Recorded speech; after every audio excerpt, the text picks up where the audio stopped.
Reading Service now presents a reading of articles and features from the USA Today for Wednesday, July 1st, 2026. Your reader for this hour is Mary Gilmore.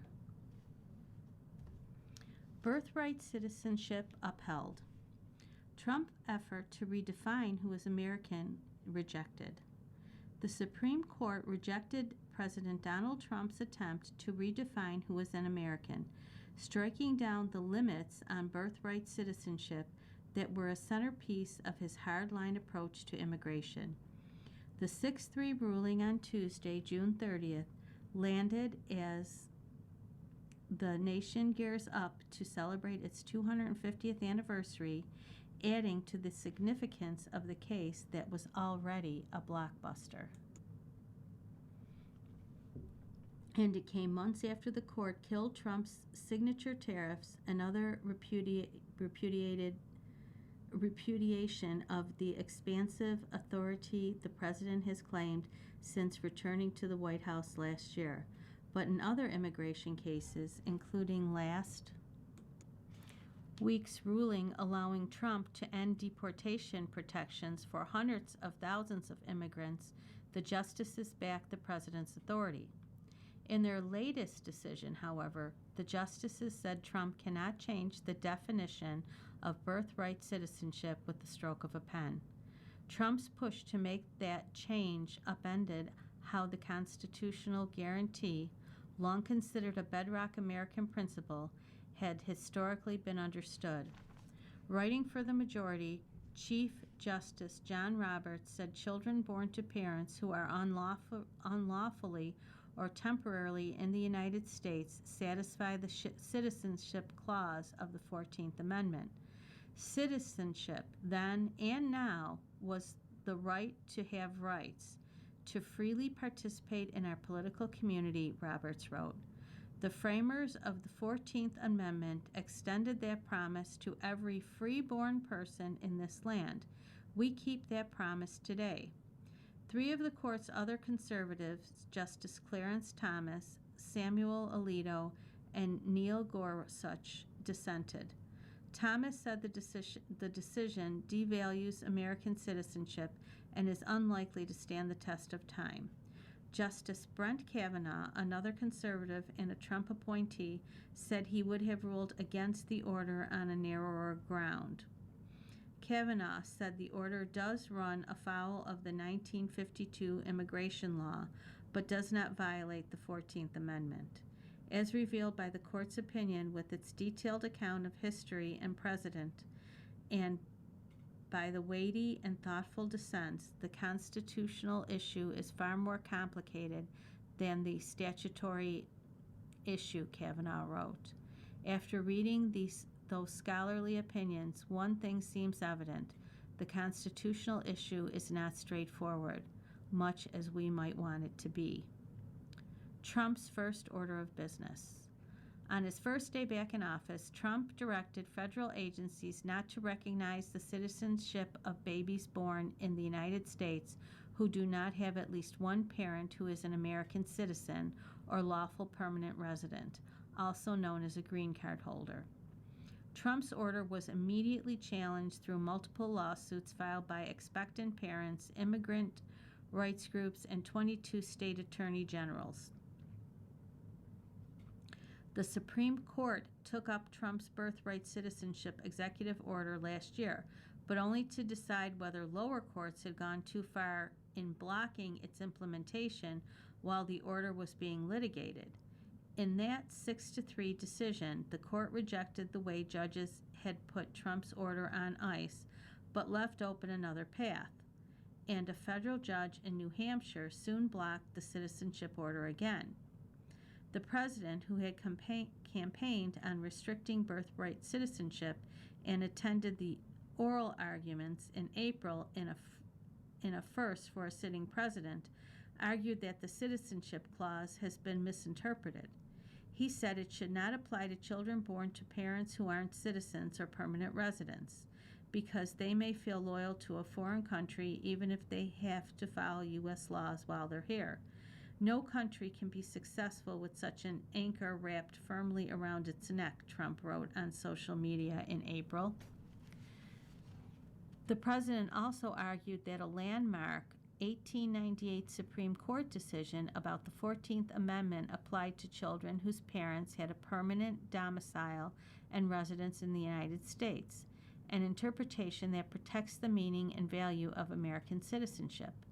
The American Civil Liberties Union, which represented the immigrants who challenged the executive order, called birthright citizenship foundational to who we are as a nation. Ask any American what our citizenship rule is, and they'll tell you everyone born here is a citizen alike, Cecilia Wang, the ACLU's National Legal Director, told the justices in her oral argument. The 14th Amendment's fixed, bright-line rule has contributed to the growth and thriving of our nation. Wang herself is a citizen under that constitutional guarantee. Her Taiwanese parents were in the United States on student visas when she was born. Under Trump's policy, roughly 255,000 children born on U.S. soil each year would start life without American citizenship, according to the Migration Policy Institute. That's about 6% of all projected births. Challenging Trump's order. The parents representing their children in the lawsuit, Trump versus Barbera, include a woman from Honduras who has lived in the United States since 2024 and gave birth months after Trump signed his executive order. Identified only by the pseudonym Barbara, the woman said in court filings that she's seeking asylum from gang activity in Honduras, and her family has become part of the local community in New Hampshire. Another mother who challenged the order came to the United States from Taiwan in 2013 on a student visa and is applying for a work visa. She and her husband have 4 children, 3 born in the United States before Trump's executive order and 1 born after. My husband and I ended up building a life here, the woman known as Susan said in a court filing. My baby has the right to citizenship and a future in the United States. What the Citizenship Clause says. The 14th Amendment, one of a trio of constitutional amendments adopted after the Civil War, overrode Supreme Court's infamous 1857 Dred Scott decision that enslaved and free black people could not be citizens. But the Citizenship Clause isn't limited to the status of black people. The amendment states all persons born or naturalized in the United States and subject to the jurisdiction thereof are citizens of the United States and of the state wherein they reside. During the oral arguments, conservative justices addressed but dismissed policy arguments Trump made for limiting birthright citizenship. Those included his claim that birth tourism, the practice of pregnant women coming to the United States to give birth so their babies will be citizens, is a major threat to national security and an incentive for illegal immigration. When Solicitor General John Sauer told the justices that the new world to which the Citizenship Clause applies, Roberts responded that such concerns have no impact on the legal analysis before us. It's a new world, Roberts said. It's the same Constitution. Johnson reflects on turbulence in balancing power. It's a challenging time to be the nation's number 3 leader, even with the House Speaker Mike Johnson's political party in command. Sometimes it's a challenging time because of that, with President Donald Trump testing and pushing the boundaries of executive power. Other times it's because of circumstances beyond any one person's control. Johnson reflects on the tug-of-war between the legislative and executive branches in an era of intense political polarization as he sits for an exclusive interview with USA Today on June 29th in the U.S. Capitol ahead of the 250th anniversary of the American independence. There's a natural friction that is between the branches. Sometimes there's a tug and pull, and sometimes they work in cooperation better, said Johnston, a close ally of Trump. The voters choose to give Republicans control of the House, Senate, and White House in the 2024 election. And when the voters deliver that kind of mandate, they deliver unified government to one party. There's an expectation, I think, that they will work seamlessly to fix the problems, he added. Johnson has had a front row seat to many of the to much of the turbulence and uncertainty that Americans have experienced over the last decade. From a global pandemic and the subsequent financial crisis to the 2021 attack on the nation's capital that saw Trump-supporting rioters try to force their way onto the House floor. He became House Speaker in October 2023 because of the acrimonious ouster of his Republican predecessor, former Representative Kevin McCarthy, by a hard right faction of lawmakers. How unified government works. A constitutional lawyer for nearly 20 years before he ran for a seat in Louisiana state legislature, Johnson began his congressional career at the start of 2017, arriving in Washington the very same month as Trump. The timing, he says, has helped the two GOP leaders understand one another. Now, that's not to say that I won't vigorously defend Article 1, Johnson says, of the part of the U.S. Constitution that lays out the composition and powers of the legislative branch. It's the most important. It's listed in the Constitution for that reason, to keep the executive in check. But, he explains, a lot of the disagreements that we would have between the legislative and executive branch we're handling behind the scenes, because that's how unified government works. Yet, more often than not, those disagreements have spilled into public in Trump's second term as Republican lawmakers grapple with voters' expectations and a president who demands extreme loyalty from everyone around him. And that kind of fealty that the framers of, is that the kind of fealty that the framers of the Constitution had in mind? Johnson argues that the question is not unique to Trump.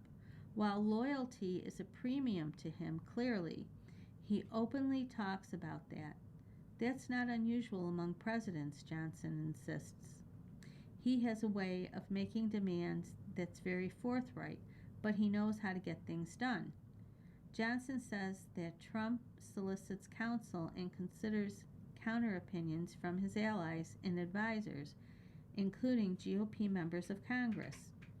But the president routinely makes demands of lawmakers in his party that run counter to their policy positions and has backed primary challengers against those he deems insufficiently supportive. This month, Trump insisted that lawmakers in his party impose new voting restrictions by passing the Save America Act. Until he gets what he wants, Trump said he would not sign a bipartisan housing bill that passed Congress with overwhelming majorities. Republican lawmakers and Trump have also quarreled over the war in Iran and whether the president has constitutional duty to seek approval from Congress for the hostilities. Johnson brushes off the skirmishes, broadly speaking, as part of the government's process. The friction has worked well. It's led us to great outcomes, Johnson said, of intra-party battles. And I would challenge the premise that the executive, or this time, has expanded beyond its scope.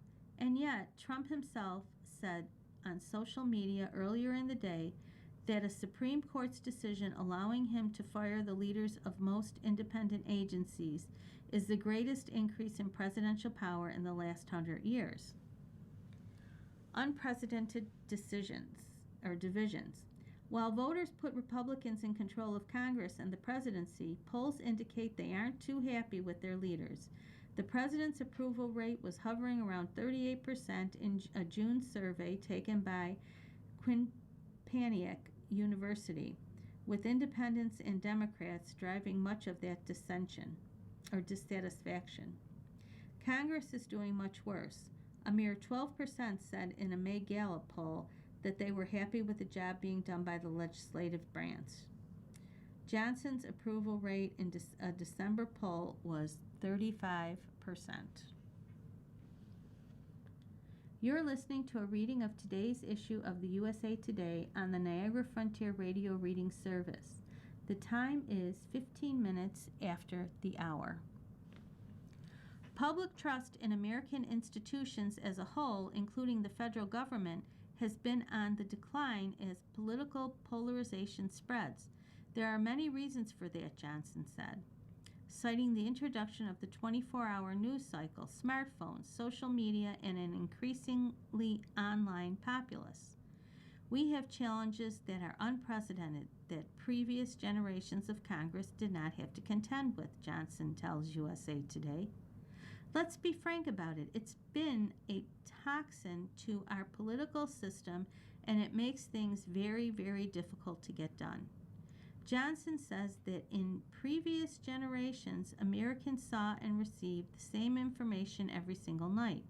Now, he says, there are endless sources of information and algorithms that are designed in such a way that people are driven further and further into their ideological corners. Your views are reinforced by what you see on your phone, he says, and that's very different than the person sitting next to you. That makes it difficult for people to separate fact from fiction, for them to trust in their institutions and even the people who are elected to represent them, he adds. Polarizing times. Everybody needs to turn the volume down. The polarization has coincided with a belief held by most Americans that politically motivated violence is also on the rise.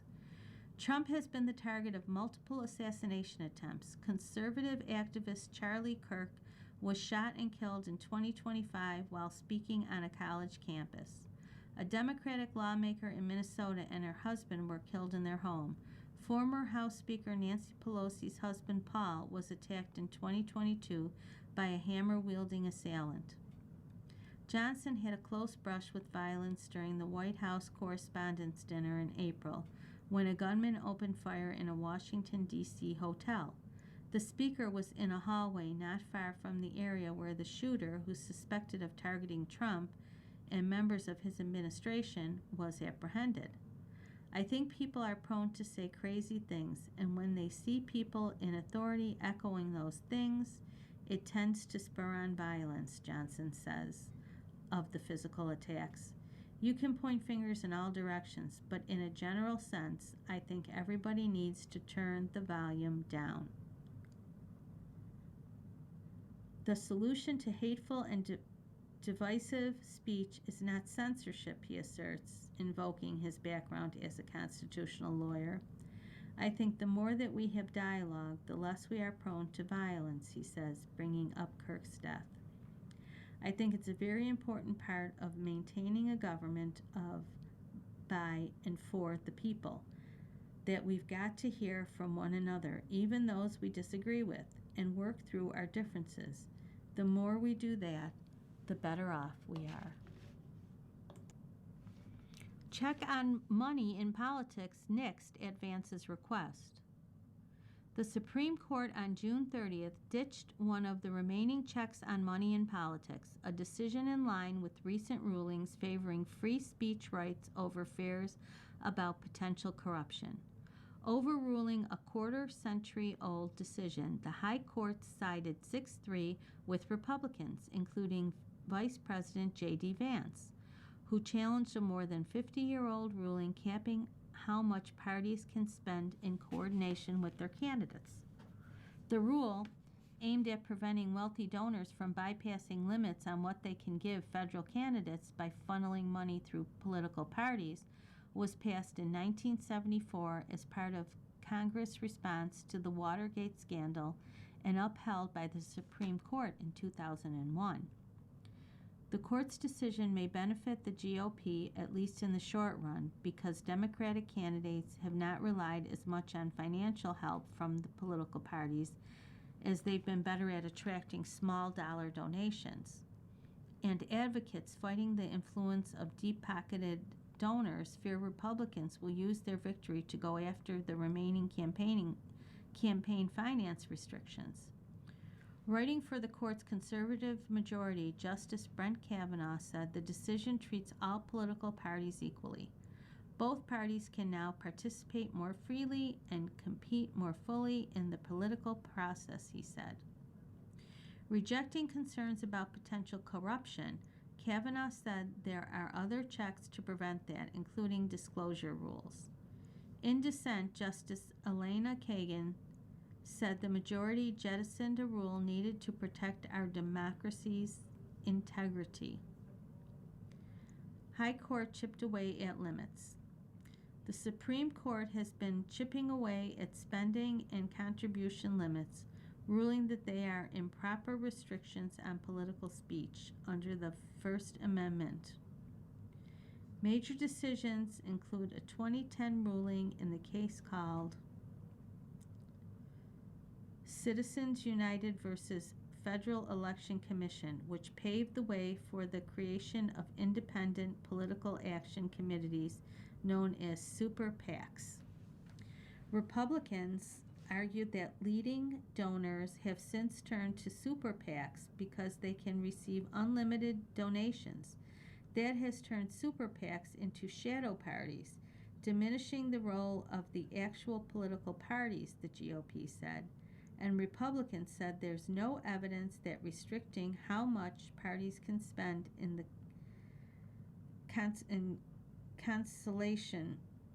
consultation with the candidate prevents corruption. That's why no one has identified a single case in which a donor has actually laundered a bribe to a candidate through a party's coordinated spending, even though 28 states allow it, Noel Francesco, the lawyer representing the GOP, told the court during oral arguments in December. Democrats back limits, but Mark Elias, an attorney for the Democratic Party, said getting rid of the limits would leave little protection against donors seeking favors. Both parties and super PACs can spend as much as they want to help a candidate as long as they don't coordinate with the candidates. Parties could also spend limited amounts at the direction of candidates. When a party pays for an ad at the request of the candidate, the court said in its 2001 decision upholding the coordinated spending plan that expenditure has the same effect as a direct contribution to the candidate. It can therefore be regulated.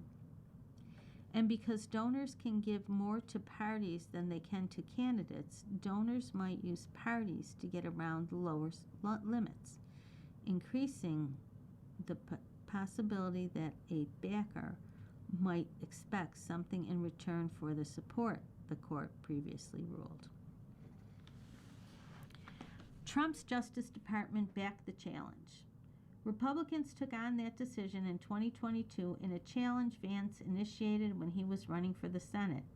Others involved in that effort included the then Representative Steve Chabot, the National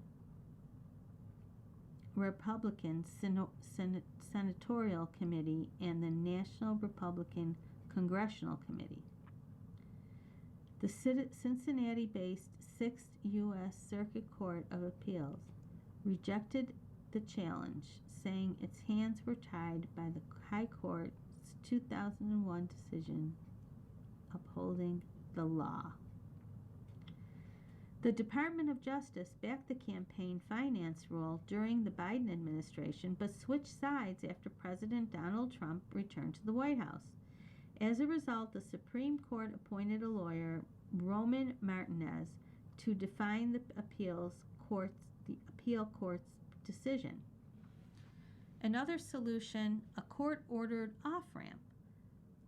Martinez argued in part that the court could avoid ruling on what he called a highly politicized case. Because courts are only supposed to decide live controversies, the court doesn't need to get involved now, he said, because there's no there's no imminent threat that the federal government will enforce the limits on coordinated expenditures. No one thinks President Trump is going to enforce this law and target his own vice president, Martinez said during the oral arguments in National Republican Senatorial Committee versus Federal Election Commission. Other election cases. The case is one of several the court decided this term that could affect the 2020 midterm election. The justices already handed down a blockbuster decision gutting a key provision of the Voting Rights Act and issued a ruling that made it easier for candidates to challenge voting laws. And a majority said states can count mailed ballots that are postmarked by Election Day but arriving after.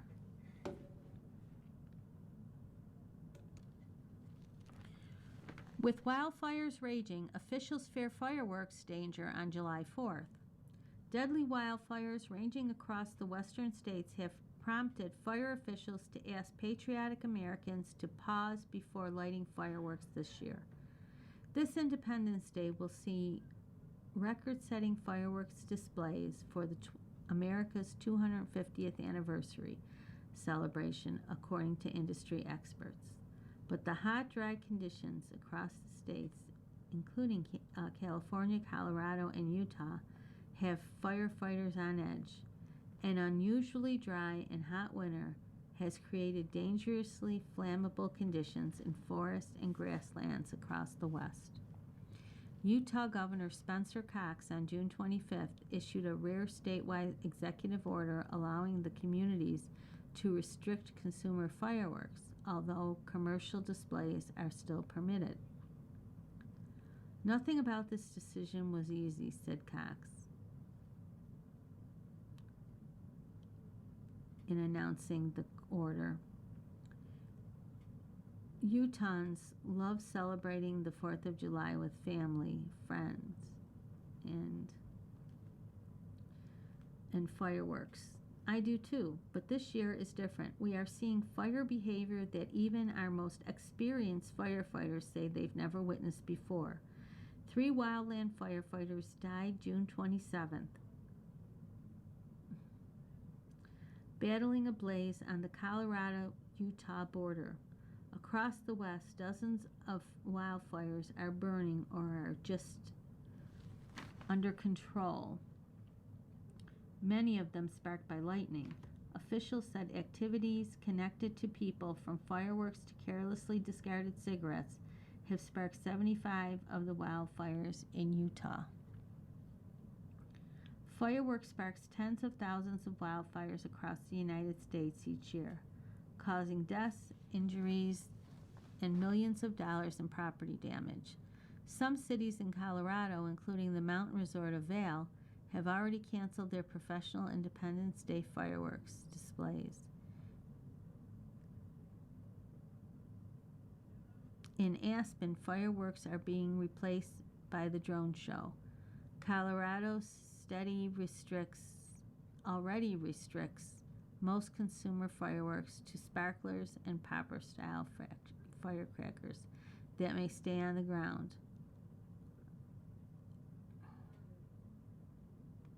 Other states implemented restrictions earlier in the year, including New Mexico, which banned many consumer fireworks in April. In California, State Fire Marshal Dan Berland said CAL FIRE inspectors have been monitoring fireworks purchases across the state. Unlike most other states, California has its own inspection and approval system for fireworks, and confiscates those failing the standards. Berlin urged fireworks users to be mindful of their decisions to set off any fireworks, legal or not. So Berlin urged users to be mindful of their decisions to set all and any fireworks, to set off all and any fireworks, legal or not. In general, only consumer-grade fireworks that remain on the ground can be certified as safe and sane in California. Berlant said inspectors typically seize about 250,000 pounds of illegal fireworks annually, but confiscated 1 million pounds last year. Oh. He said many little fireworks should be properly classified as explosives. You're listening to a reading of today's issue of the USA Today on the Niagara Frontier Radio Reading Service. The time is 30 minutes past the hour. In the money issue of the USA Today, we're going to do the 50 states highlights. A cannon has been pulled out of Iowa State University's Lake Laverne during the lake's excavation. A more than 50-year-old mystery is perhaps a bit closer to being solved. A decades-old cannon was recently found in a popular lake on Iowa State University's campus. The nearly $5.1 million Lake Laverne project started in May, with crews draining the lake for several weeks. The excavation uncovered many items. The most interesting discovery came on June 25th when the crews extracted a historic cannon. The history of the cannon is not yet confirmed, but the university believes it could have been stolen from the Alpha Sigma Phi fraternity in 1972, according to the Iowa State News release. Pranksters. Okay, we're going to go to Alabama, Tuscaloosa. Michelin North America plans to close its 80-year-old tire manufacturing plant in Tuscaloosa, a move that will affect about 1,200 employees and bring an end to production at the site by the close of 2028. Alaska, Sitka. Governor Mike Dunleavy vetoed $123,000 for a new maintenance position at Mount Edgecombe High School, saying he doesn't support finding the additional position when 2 of the school's 3 existing maintenance roles are already vacant, KCAW reported.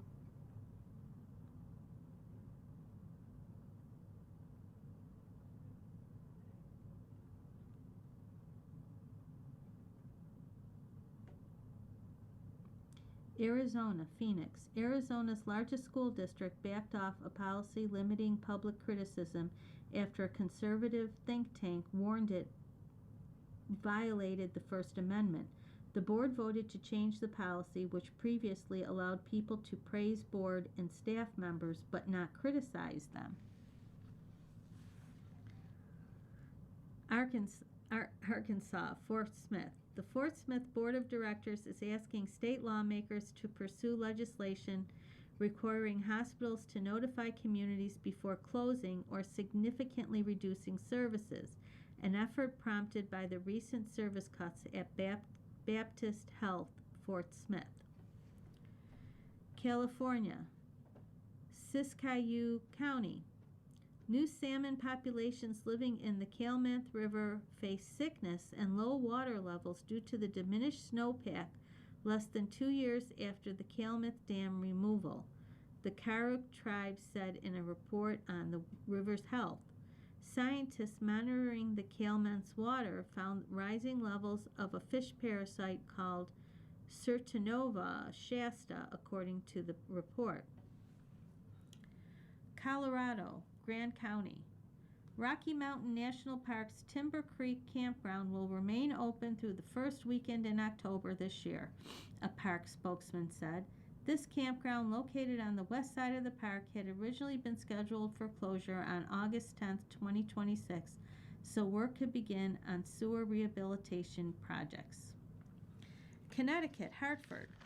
Connecticut health officials confirmed the state's second measles case of 2026 in a vaccinated adult in Hartford County, WFSB reported. Denver, Lewis. Senator Chris Coons was taken to the hospital and treated for minor injuries after a multi-car crash in Delaware on June 28th, the lawmaker said on social media. District of Columbia, Washington.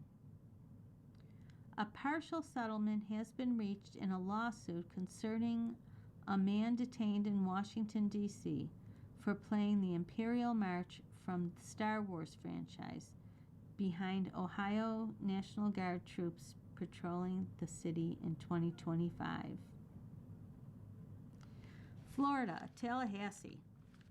From figuring out how stroke survivors can regain language abilities to using music to help with chronic pain management, Florida State University is giving researchers and professionals financial support. Through FSU Health, the university has recently received $250,000 to a group, or has awarded $250,000 to a group of inaugural recipients for its Clinical Catalyst Grant Program. Georgia, Jackson County. The Georgia Bureau of Investigation reported that it has arrested 4 suspects and seized more than 100 pounds of meth following an investigation in Jackson and Hall counties. Hawaii, Honolulu. Hawaii has received $27.5 million from the Environmental Protection Agency to support projects reducing residents' exposure to lead in drinking water.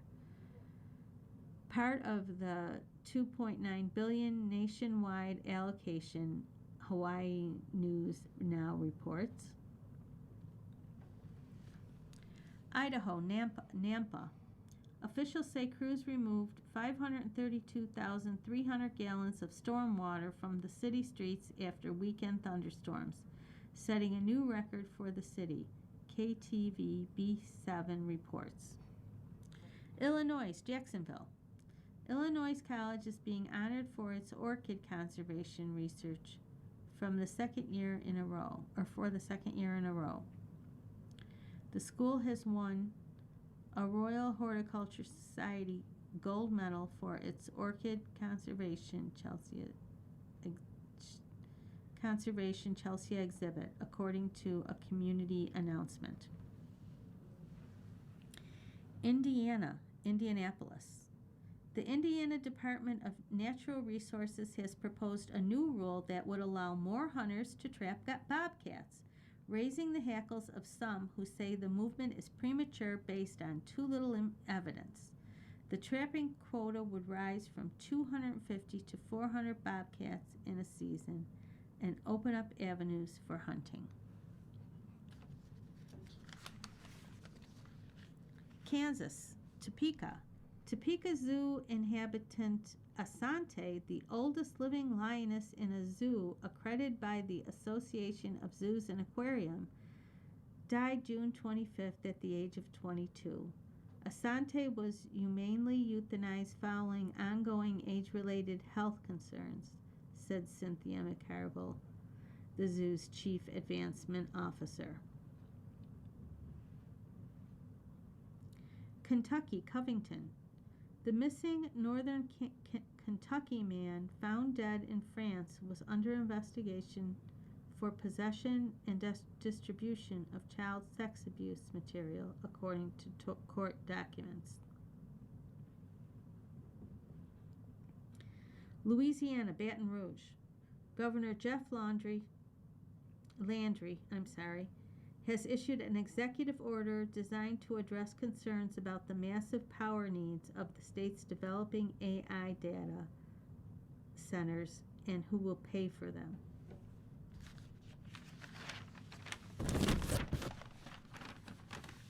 Maine, Augusta.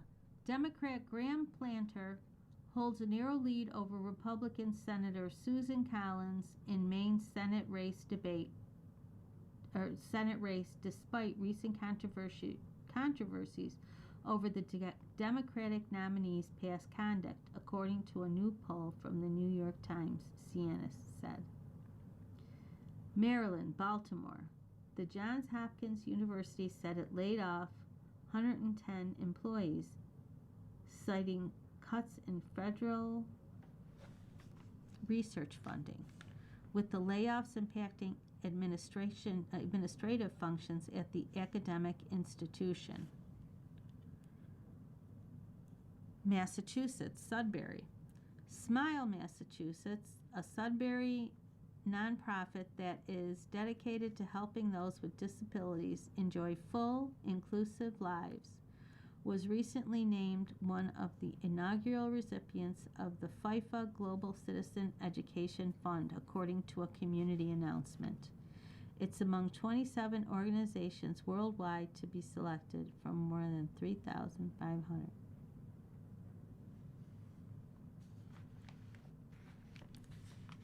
Michigan, Detroit. Newborn deaths in Flint plunged after moms and babies began receiving no strings attached cash, new findings show. A recently published research paper looked at what's known as neonatal mortality, the number of infant deaths within 28 days of life.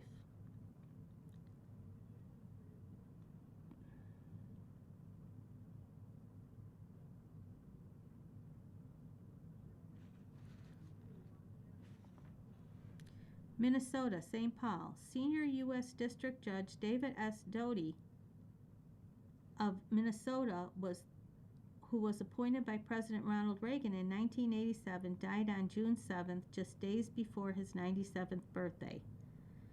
Mississippi, Jackson. Authorities are searching for a suspect after 3 people, including a 2-year-old toddler and 2 women, were fatally shot multiple times June 27th inside a home in Jackson.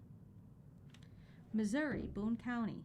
Boone County is moving forward with a new radio system for first responders. 5 agencies have signed cooperative agreements with the county to participate in the Boone County Radio Grant Program. Montana, Helena. The Montana Department of Environmental Quality has declared the Big Hole River impaired, citing nutrient-driven eutrophication, low oxygen levels, and worsening the condition, like warm waters, algae blooms, and trout deaths, the Daily Montana reported. Nebraska, Lincoln.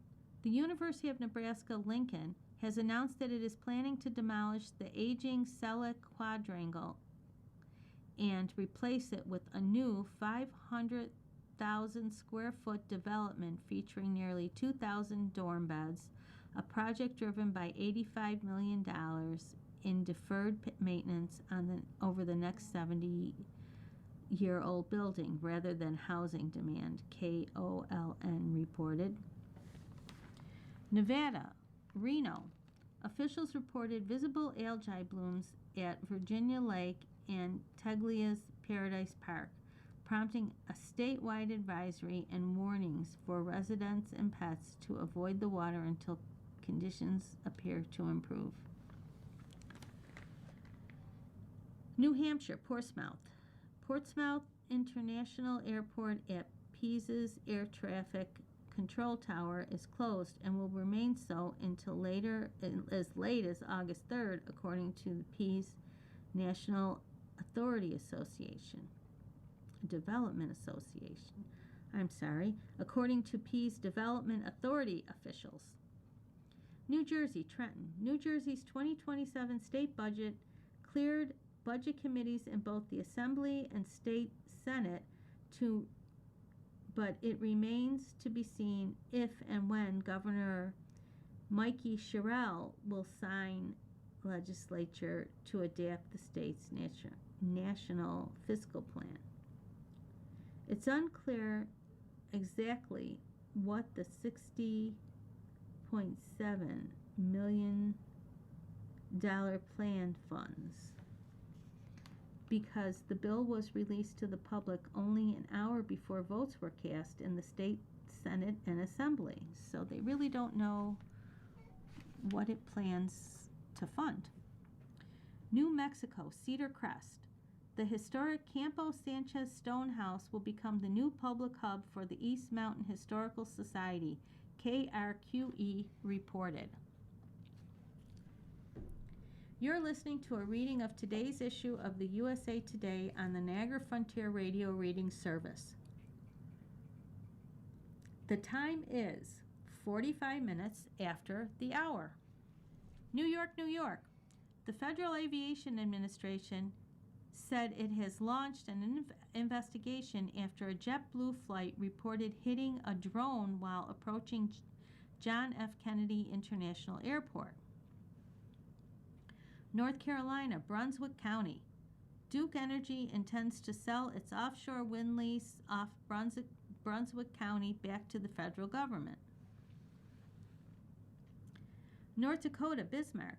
North Dakota's 2026 spring breeding duck survey shows a 9% decline in population in the state, falling below the long-term average for the first time since 1993. Driven largely by habitat loss in the grasslands and small sweatlands, KVRR reported.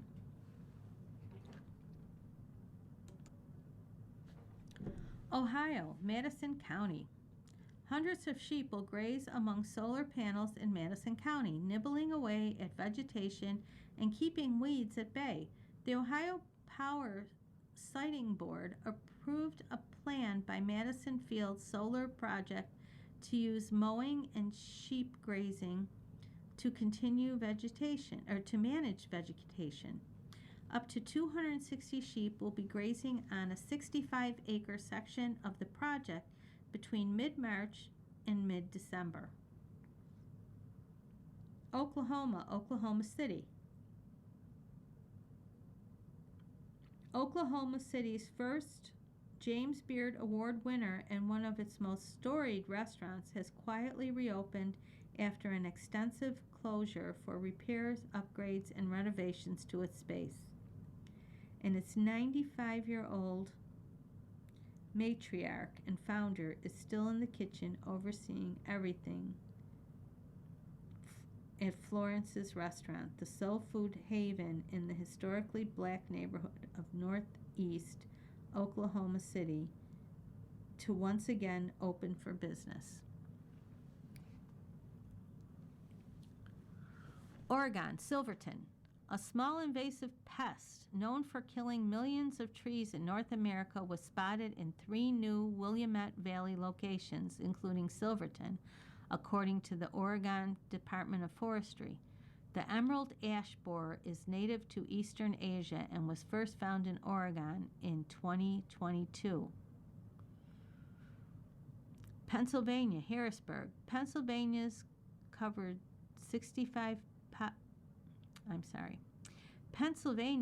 65 population is growing faster than any other age group in the Commonwealth, now making up more than 1/5 of the state's residents, according to the new U.S. Federal Census Bureau data.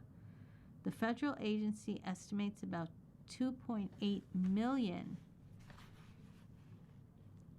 Keystone State residents are 65 or over, an increase of about 13% since the last nationwide census was published in 2020.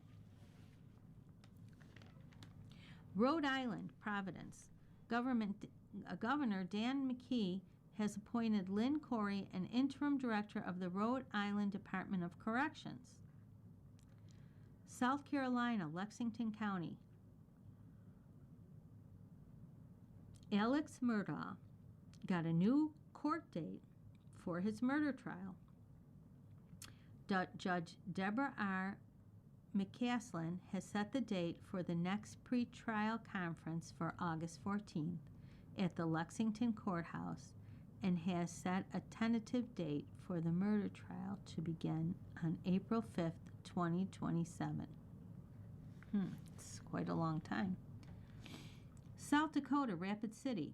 President Donald Trump will headline a pre-Independence Day celebration at Mount Rushmore on July 3rd, adding a speech beneath the granite faces of 4 consequential presidents to his schedule of events surrounding the 250th anniversary of the nation's founding. Tennessee, Nashville. Tennessee Right to Life supporters sweated in the summer heat alongside protesters from Planned Parenthood at the ceremonial unveiling of the Memorial to the Unborn on the state capitol grounds on June 24th. The memorial, a black marble cube with an angled face, intentionally reminiscent of a headstone, took 8 years and heated debate to go from bill to reality. Texas, El Paso. Severe lack of oversight, unheeded warnings of potential financial woes, and incompetence were to blame for the $52.8 million El Paso Independent School District's budget shortfall, an audit found. Wow. Utah, Salt Lake City. Sculptor Sabin Howard is creating the Grand Liberty Arch, a massive 60-foot long, 36-foot-tall bronze monument that will depict American history through 56 sculpted figures and could become one of the largest bronze sculptures in the western United States, KSL reported. Vermont, Montpelier. The Community College of Vermont has received a $2.9 million grant to expand education programs for incarcerated students and strengthen re-entry support across the nation. Virginia, Petersburg. Former State Senator Joe Morrissey, who is now running for Petersburg City Council, is suing the former legislative aide of a colleague for $1.35 million for slander per se after the slide accused him of raping an underage employee in a social media post. Washington, Olympia. A windfall of capital gains tax payments is providing temporary relief for Washington's budget, but other collections are down, and lawmakers still expect to face financial difficulties next year, Washington State Standard reported. A venue forecast shows Washington hauled in $1.5 billion from the capital gains tax. Those collections are roughly twice what was expected in February, according to the news outlet. West Virginia, Clarksburg. A new hands-free sunscreen dispenser was recently unveiled at Clarksburg Veterans Memorial Park as part of a broader effort to expand free public sunscreen access and raise awareness about West Virginia's high melanoma rates, WDTV reported. Wisconsin, Milwaukee. The Milwaukee Teachers Education Association and Milwaukee Public Schools reached an agreement June 25th on cost of living wage increases for union-represented employees, ending months of tense negotiation over the timing of raises. Washington, Wyoming, Sublette County. Governor Mark Gordon celebrated the state's first ever protected pronghorn migration corridor at Trappers Point, Wyoming, WyoFile reported. And that is our 50 states. Slate's $25,000 EV pickup is no toy. It says it has a picture of a small pickup truck, and it says $24,950 for the Slate truck. Do-it-yourself vehicle ready to shake up auto industry. It's a real truck. That was my first thought, as a $24,950 2027 Slate electric pickup accelerated down Figueroa Street on a cool Los Angeles morning this week. I didn't realize how skeptical I'd been of Slate's do-it-yourself EV till that moment.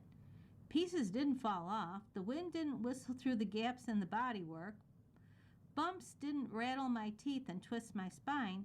It's a real truck. Attention must be paid. The startup success is by no means assured, but you can bet established automakers will be among Slate's first customers. How do they do it? What'd we miss? What can we copy? Is this trouble? So, here's the big news Slate made at its new design studio a few miles from LAX this week. Pickup base price $24,950. SUV base price $29,950. Base range 205 miles. Power 181 horsepower. Charging time 4 hours at 240 volts, 20 to 80% in as little as 30 minutes DC fast charging. More than 100 exterior colors available from launch. Slate's website is taking orders. Deliveries should begin in the fourth quarter. You're unique. Why isn't your vehicle? Mass customization is Slate's superpower, CEO Peter Farsi told me at the company's headquarters in the Detroit suburb of Troy. I saw about a dozen pickups and SUVs in California this week. No two looked the same, and they were flanked by walls displaying dozens of parts owners can use to make their truck unique. The number of possible combinations is already in the hundreds of thousands, on its way to infinity. Slate may eventually offer one-of-a-kind exteriors with wraps in colors and patterns customers create. Slate expects the average owner to spend about $5,000 on wraps and accessories. A tricked out, in the company's words, SUV on display stickered around $35,000 and had features including a square back SUV roof, 31.5-inch all-terrain tires, tablet holder, window cranks, and HVAC vents in accent colors. Owners can do the work themselves or go to a nationwide network of authorized repair shops. The concept drew high-profile investors like Amazon's founder Jeff Bezos. 80% of the accessories cost less than $500. Slate makes 200 accessories, everything from rear seats, roofs, and roll bars that transform the pickup into an SUV, to 8 colors of interior trim panels that owners can swap at will. An artificial intelligence generator produced a hypothetical example based on keywords from my last vacation: New Orleans music dogs. Honestly, it was adorable, mostly in New Orleans signature purple, adorned with musical symbols and paw prints. The 54 basic color wraps initially available will cost less than $500, as will 80% of the initially available accessories. Slate is working with independent customizers to produce even more parts. Slate builds relatively simple vehicles and offers parts for customization by owners or repair shops. The vehicle's body panels are plastic, its structure a conventional steel frame and suspension. You're listening to a reading of articles and features from the USA Today for Wednesday, July 1st, 2026 on the Niagara Frontier Radio Reading Service. We'll return for more stories after this short break. Your reader for this hour has been Mary Gilmore. You're listening to the Niagara Frontier Radio Reading Service. As of this year, our agency has broadcast more than 300,000 hours of radio readings. Volunteer radio readers read newspapers, magazines, and books to area people who are blind or have a print disability, who are provided reading radios. Radio Reading's broadcast signal is provided at no charge by WNED. Radio Reading broadcasts from studios at 1199 Harlem Road in suburban Buffalo. Please let others know about Radio Reading. It's your service. For more information on the Niagara Frontier Radio Reading Service, call 716-821-5555.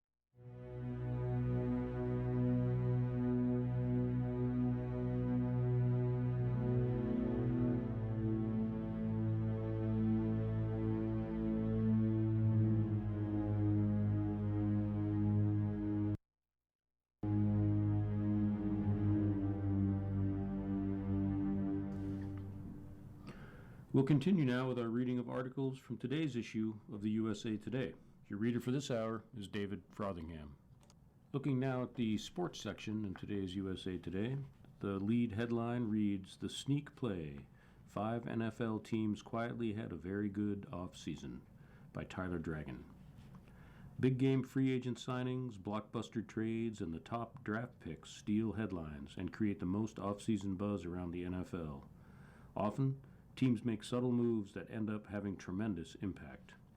The Los Angeles Rams might have secured the best offseason after trading for defensive end Myles Garrett and cornerback Trent McDuffie. The Tennessee Titans spent the most in free agency according to Over the Cap. And the Las Vegas Raiders drafted their future franchise quarterback in Fernando Mendoza. But those moves aren't promised to be the most impactful. There are always some acquisitions that get overlooked that will prove fruitful by the end of the season. A look at teams that had sneaky good off-seasons. Number 1, Cincinnati Bengals. The Bengals had the NFL's 31st ranked total defense in 2 of the last 3 seasons. They responded by adding at least 4 new starters to the unit. While Dexter Lawrence served as Cincy's biggest get, safety Brian Cook, edge Boyle Mafe, and defensive tackle Jonathan Allen are additions who should make immediate impacts. Cooks won 2 Super Bowls with the Chiefs. Mafe's tallied over 40 pressures for 3 straight seasons, and Allen's logged 125 career starts. The Bengals' offseason got a stamp of approval from Joe Burrow, who compared this year's Bengals to his 2019 LSU squad that won a national championship. Quote, "There's so much greatness that they're going to be able to achieve this year," the quarterback told reporters June 17th. "I'm just excited to get going." Number 2, Los Angeles Chargers.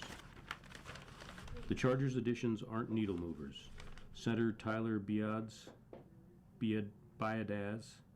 guard Cole Strange, and fullback Alec Ingold are slated to top the depth chart at their positions.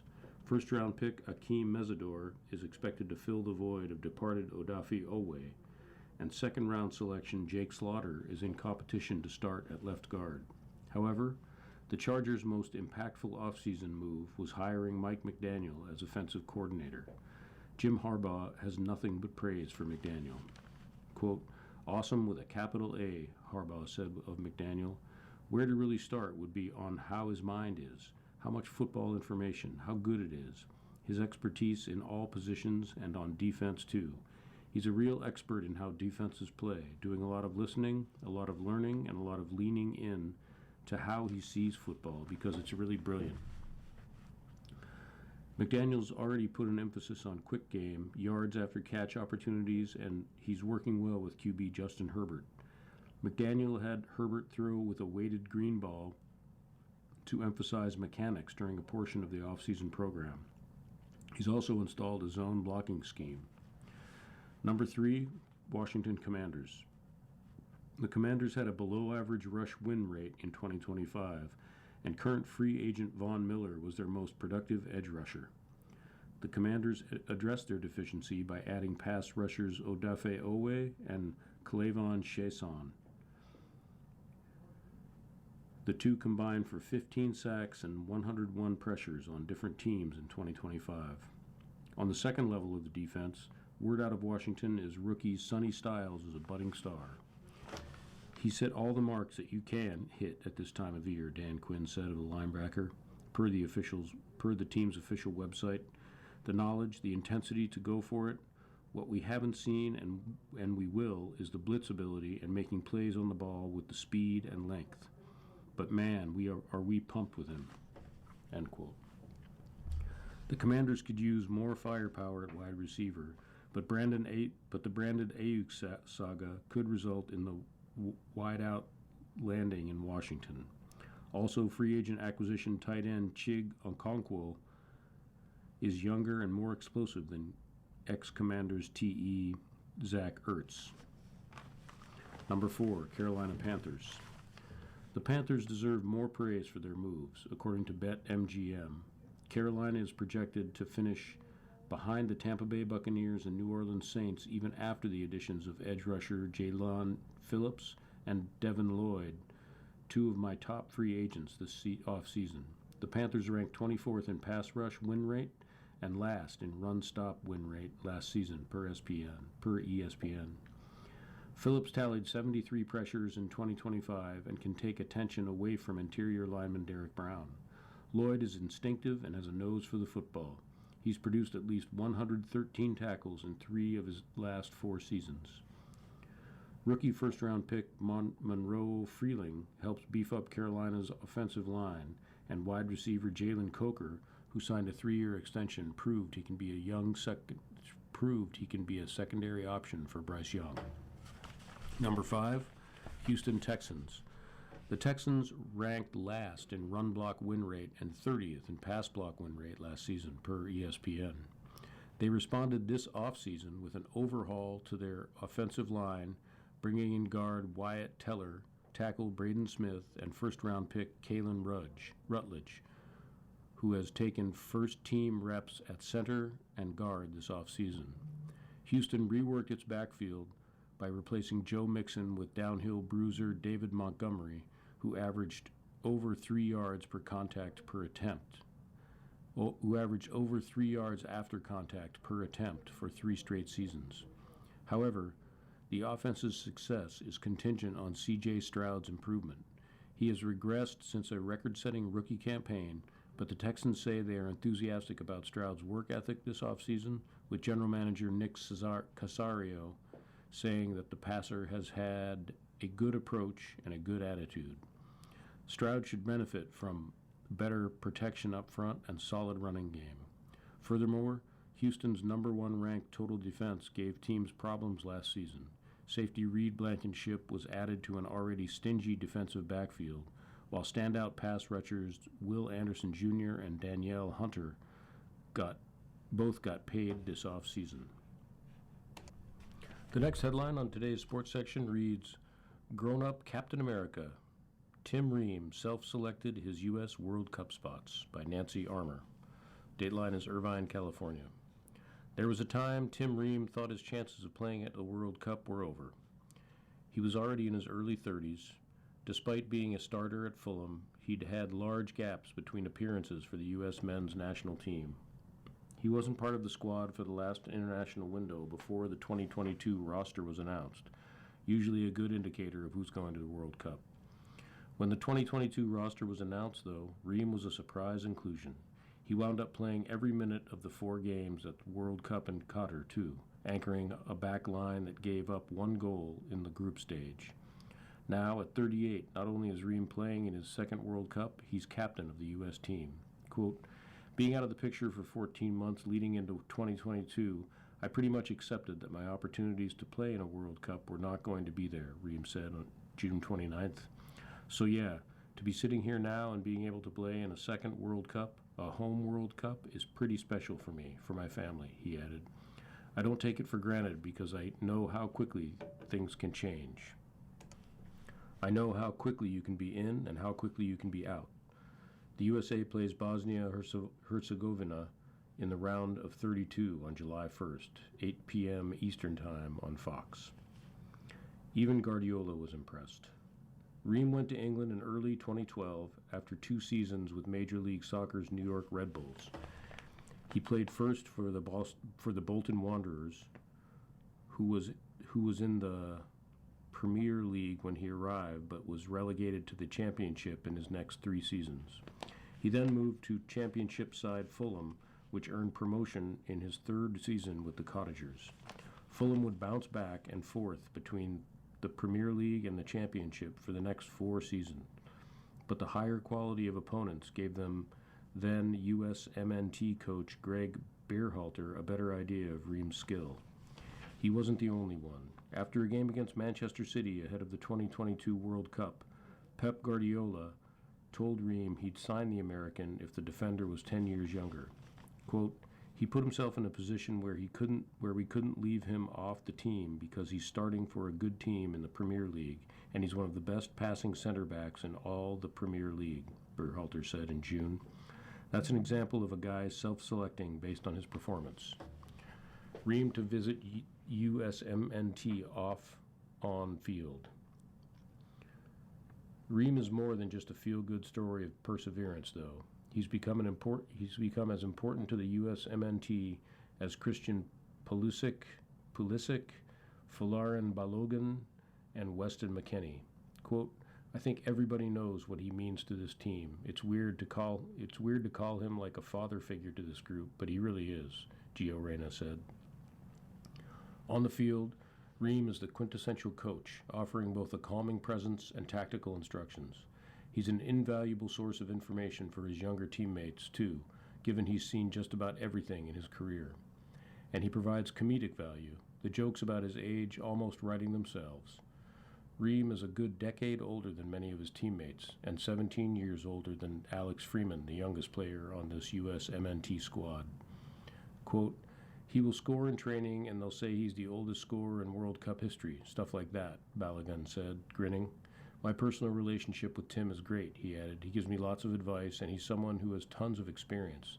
I'm a younger player, so I love to learn from him. Pochettino depends on him. When Mauricio Pochettino took over as USMNT coach in September 2024, he was quick to identify Ream's importance to the team.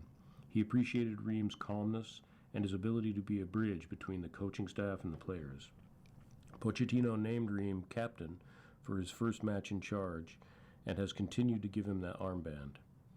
Of the USMNT's 29 matches under Pochettino, Ream has been captain in 21 of them. The other 8 matches, Ream didn't play. I'm so grateful that he's with us because he's a great captain not only on the field, he's maybe more important off the field, Pochettino said when he named Ream as captain. He has the experience, he has the capacity to be a leader that we want and to be a positive leader. Leaving mark on U.S. men's soccer. The World Cup is the pinnacle for every player, the goal they chase from the time they first put on cleats. When Ream finally realized it, after he thought the window for him had closed, he promised himself that just making it wouldn't be enough. He would make a difference, and he has. Quote, I've done everything I possibly can to be a part of this group. I've done everything I possibly can to push myself and push the guys, Ream said after the USMNT clinched a spot in the knockout rounds with its win over Australia. I don't really think about my age or everything that I've done. I just know that everything I've done has been for a reason, and it's all been worth it to be here and stand here and have this conversation. Pochettino likes to say that soccer rewards hard work, and no one is a better example than Ream. He's made the most of an opportunity he once never thought he'd have, and the USMNT is better because of it. The next headline on the front page reads, Bigger Cup Kicks Up Delightful Madness by Chris Bumbaca. Dateline is Foxborough, Mass. FIFA looked across the Atlantic Ocean every March as college basketball teams competed in the madness that is the NCAA tournament and felt that twinge of jealousy every other sports entity does. FIFA being FIFA, the governing body simply said, gimme that. Thus, the expanded 48-team format that debuted in 2026 World Cup became reality. Purists puked. Traditionalists teased. But what was it at its core, a money grab by FIFA? What was at its core a money grab by FIFA, simply more programming equals more money, has turned into the best part of the tournament. More exciting matches with more at stake in each one is the most ideal, unintended consequence FIFA could have asked for. The fans have benefited too, maybe the most. More high-quality soccer between world-class national teams certainly ain't a bad thing. Netherlands-Morocco would have been an otherworldly quarterfinal or semifinal within the past decade. For the two to meet this early in the tournament is a treat. My heart crumbles at the thought of expanding the NCAA tournament, but the World Cup? Let's add some teams for the 2027 Women's World Cup, also in the U.S. Maybe truer soccer fans than me don't buy growing the pie no matter which way you slice it. The key to fully enjoying expansion is understanding 3 harsh truths. The cost for fans, number 1, the cost for fans to attend in person, fans would rather not stay when I ask, is preposterous, and usually coupled with logistic and transportation stress. 2. The United States is behaving badly on the world stage while hosting an event and treating a political adversary with disdain. Number 3. This tournament is long and expensive, 5.5 weeks by the time the final whistle blows at MetLife Stadium on July 19th, in both tax dollars and public resources. If you thought that 32 of those 48 teams making it through the knockout stage would dilute the product and create some lopsided round of 32 or 16 matches, well, you didn't see that happen. Well, you didn't see what happened June 29th at Gillette Stadium between Paraguay and Germany. Paraguay, which made a run to the quarterfinals in 2010, but otherwise has been a non-factor on the international stage of the century, took Germany, a perennial powerhouse, despite back-to-back early exits, to penalty kicks, and won. Hours later, Morocco was staring down defeat when Issa Diop scored in the first minute of stoppage time to cap an exciting Monday. More heroes, more underdogs, looking at you, Cape Verde. Más divertido. That all came on the back of a Japan-Brazil match won by the Brazilians in extra time of regulation after they went down 1-0 in the first half. Sound familiar? Watching a pair of powerhouses, 9 World Cup titles between the two countries, in back-to-back viewing windows being pushed to the brink with 4 full rounds of play to go is high-quality sporting theater. You're listening to a reading of today's issue of USA Today on the Niagara Frontier Radio Reading Service. The time is 16 minutes past the hour. Canada's game-winning goal against South Africa in the first round of 32 matchup on Sunday also came in stoppage time. It's a small sample size, but so far so good, which has been an accurate way to describe the entire tournament, from the play on the pitch to the overall reception in North America and its implementation here. Let's not forget that FIFA's greed and unending desire for universal sporting domination opened the door to this. If its officials are going to cash the checks, though, we might as well have the fun. Maybe reaping what has been sown, those hydration breaks still irk everybody, understandably so, doesn't have to be like taking medicine. Had these endings happened in the group stage, it would have been exciting, make no mistake. But the difference between advancing and going home, between dreams realized and crushed, is the ultimate sports drama. Creating more matchups in which those are the stakes is a feeling Americans cherish thanks to March Madness. Welcome to the madness, world. Moving on to the second page of today's sports section. The lead headline there is Paraguay upset, U.S. booster shot in 32 by Jacob Kamenker. Dateline is Foxborough, Mass. In one of the most shocking results of the 2026 World Cup thus far, Paraguay has knocked Germany out of the tournament. La Albiroja earned a victory in a penalty shootout thanks to a stellar performance from their defense. Germany dominated possession, but Paraguay's backline held up well, forcing 35 turnovers, drawing numerous fouls, and seeing goalkeeper Orlando Gil come up with the big saves needed to advance to the round of 16. Paraguay will obviously be the biggest beneficiary from its victory, which marks just the second time in the country's history it has won a knockout stage match in the World Cup. But the U.S. men's national team should also come away from the match feeling pretty darn good about itself. After all, the co-hosts absolutely manhandled Paraguay when they first faced off in their World Cup opening 4-1 victory. Many opine that the U.S. MNT's first half against Paraguay, during which the Stars and Stripes relentlessly scissored through Paraguayan defense and scored 3 goals, was one of the best halves of American soccer ever. Still, a common refrain echoed after that contest. Sure, the USMNT won handily, but it was just Paraguay. How would it hold up against higher caliber competition? To be fair, the immediate downplaying of victory over Paraguay was understandable. The South American country ranked 41st in the last official set of FIFA World Rankings entering the World Cup. It also hadn't made it to the tournament since 2010, so it was easy to write La Albiroya off as a non-contender. But since the loss to the United States, Paraguay has been formidable.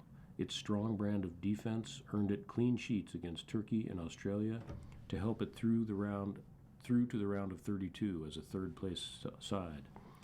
And while Paraguay wasn't able to hold the Germans scoreless, it did well to limit and frustrate a side that entered play Monday tied for the tournament high with 10 goals. All that's to say that the United States victory over Paraguay is aging well.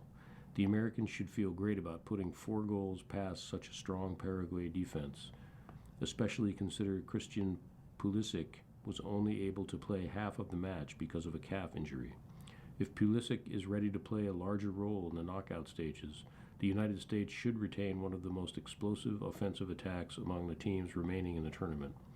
That could be enough to help the USA make its deepest ever World Cup run. Moving on to the third page of today's USA Today sports section.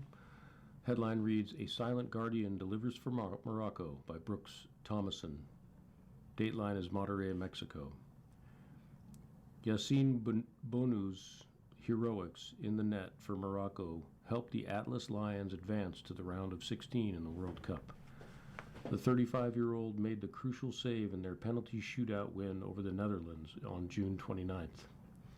The goalkeeper guessed the right direction of Netherlands attacker Crescencio Somerville's penalty, which led to Ismail Sabari's winning penalty to send the Atlas Lions into the next round.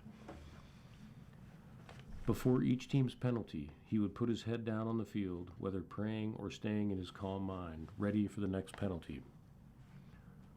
Bonu is known for being a silent hero. His heroics against Spain and Portugal in the 2022 World Cup could have been the moment he changed his noise. He kept smiling and being his quiet self throughout the tournament. However, it is not the only time Bonu has been the silent hero for Morocco. When a devastating earthquake struck Morocco in September 2023, he searched for a blood donation center. Alongside several teammates from Morocco's national team, the goalkeeper quietly donated blood to help victims of one of the country's deadliest natural disasters. Bonu and the team helped the people of Morocco as soon as they could, saving lives along the way. It was the same quiet leadership Morocco has been accustomed to with the man whose nickname Bono. When Morocco's World Cup dreams were hanging in the balance against the Netherlands, the Atlas Lions were once again led by their silent legend between the posts. Goalkeepers are often defined by their emotions and charisma. The last edition of the World Cup produced the opposite of silence, with Argentina's Emiliano Martinez known for his high energy, emotion, and theatrics. Bonu has built his reputation doing the opposite on the field. Whether making a simple stop or denying a penalty to help Morocco on football's biggest stage, the 35-year-old rarely changes expression. His expression always stays the same regardless of what is happening on the field. The same quiet and action mentality made Bonu a sporting hero in 2022, a humanitarian hero in 2023, and an on-field hero again in 2026. Whether it's making saves on or off the pitch, including the penalty that sends Morocco to the round of 16, the Atlas Lions' quietest leader often speaks the loudest when the stakes are at their highest. Next headline concerns the World Cup as well. It says, Brazil beats Japan 2-1, passing a mental test, by Danielle Lerner. Dateline is Houston. For so long, Brazil's dominance at the World Cup seemed inevitable. The 5-time champions defined excellence through legendary mononyms, players like Pelé, Ronaldo, Zico, Ronaldinho, Kaká, Neymar, and more. But Brazil last lifted the trophy in 2002 and entered the 2026 World Cup far from the height of its powers, having been knocked out in the quarterfinals in 5 of the last 6 tournaments. And when Japan took a 1-0 lead over Brazil in the first half of the round of 32 game, June 29th at NRG Stadium, it seemed like the sport's preeminent power would tumble further. Then, at the death, Brazil found a way to stay alive. Gabriel Martinelli's stoppage time winner propelled Brazil into the round of 16 with a 2-1 win over Japan, which was sent home still winless in World Cup knockout games. It was a mental test, said Casemiro, whose header goal equalized for Brazil in the 56th minute. Japan played in a very deep block, especially after scoring. Finding space against 5 defenders is hard. The team deserves praise mainly for the mental side, for staying calm. We knew a chance would come. Defender Gabriel Magalhães attributed Brazil's mental fortitude to coach Carlo Ancelotti, the famously stoic Italian who was hired 14 months ago to stabilize the historic Brazilian program. After Brazil's costly turnover allowed Japan to take the lead in the 29th minute, Ancelotti preached patience over panic. The coach always tries to transmit calmness to us, Magalhães said. The conversations at halftime were about keeping cool heads. We know it's a long game, and you saw what happened. We kept believing and ended up victorious. The group stage had demonstrated that Japan was vulnerable to conceding late goals. The Blue Samurai conceded a late equalizer against Sweden, against the Netherlands went down twice in the second half before equalizing both times. Brazil also deployed a tactical change in the second half, keying in on aerial crosses as a method to exploit Japan's weaknesses. 10 minutes into the second half, Casemiro rose up at the back post to meet Magalhães' cross with a powerful header that went past Japan goalkeeper Zion Suzuki, who made 4 saves on the day but couldn't withstand the 19 total Brazilian shots. 2 minutes before his equalizer, Casemiro's diving header was cleared off the goal line, but he would not be denied a second time. The 34-year-old became Brazil's second oldest World Cup goal scorer and further ignited an already rollicking crowd that resembled a Brazil home game. Quote, "When you score, you all score together, just like you all suffer together," Casemiro said. In the 2022 World Cup, both Japan and Brazil were eliminated on penalties by the same opponent.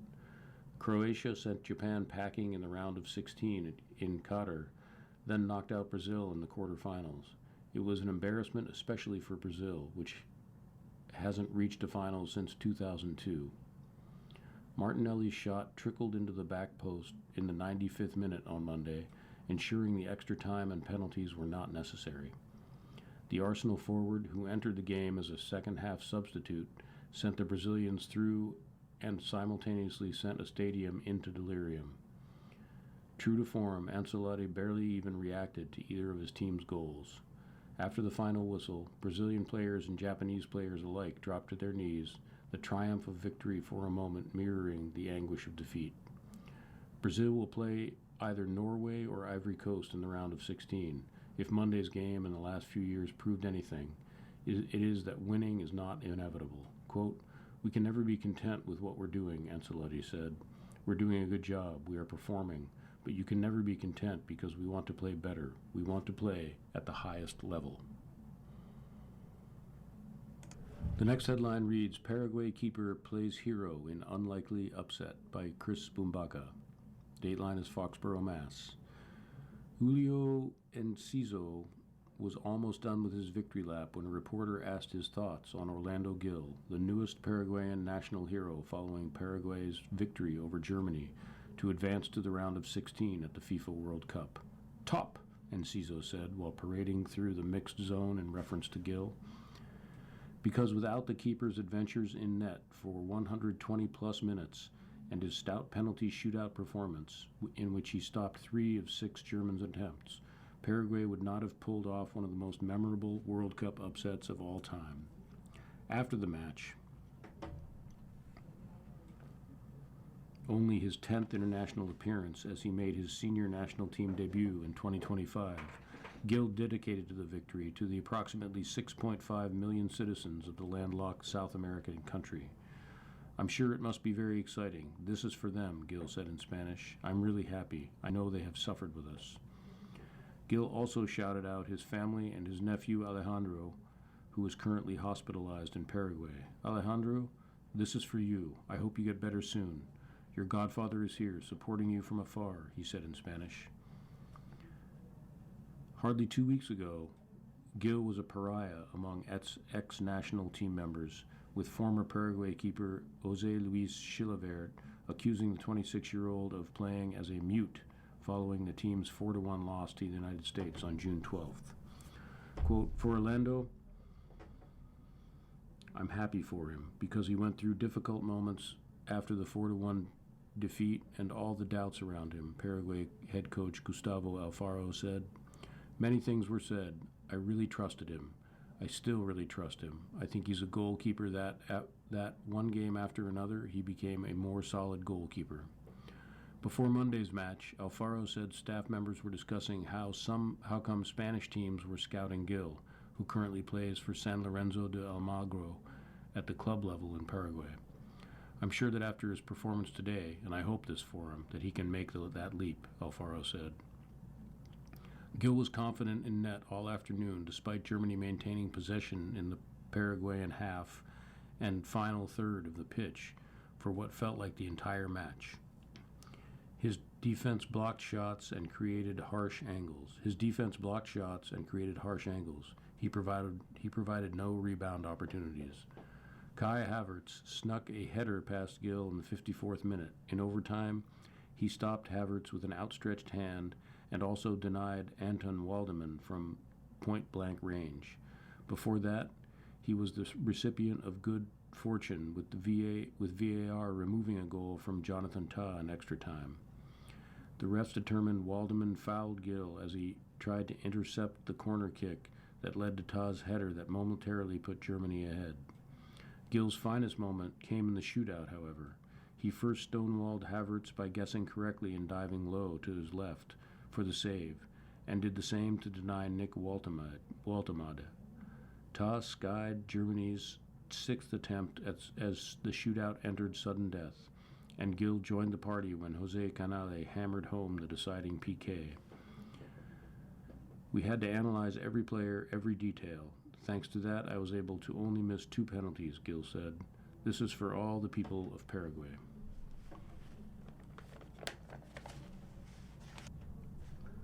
You're listening to a reading of today's issue of the USA Today on the Niagara Frontier Radio Reading Service.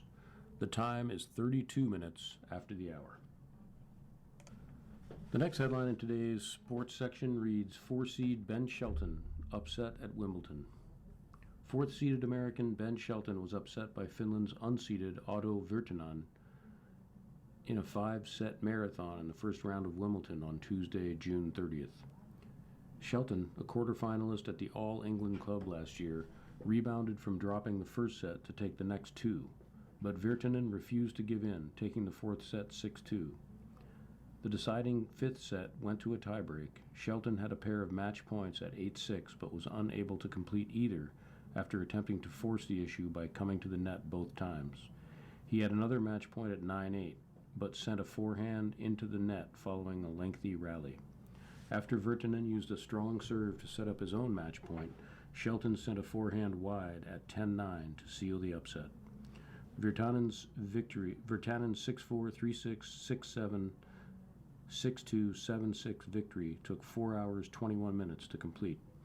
The 25-year-old already has equaled his best result in a Grand Slam event, having also reached the second round at Wimbledon and the U.S. Open in 2024.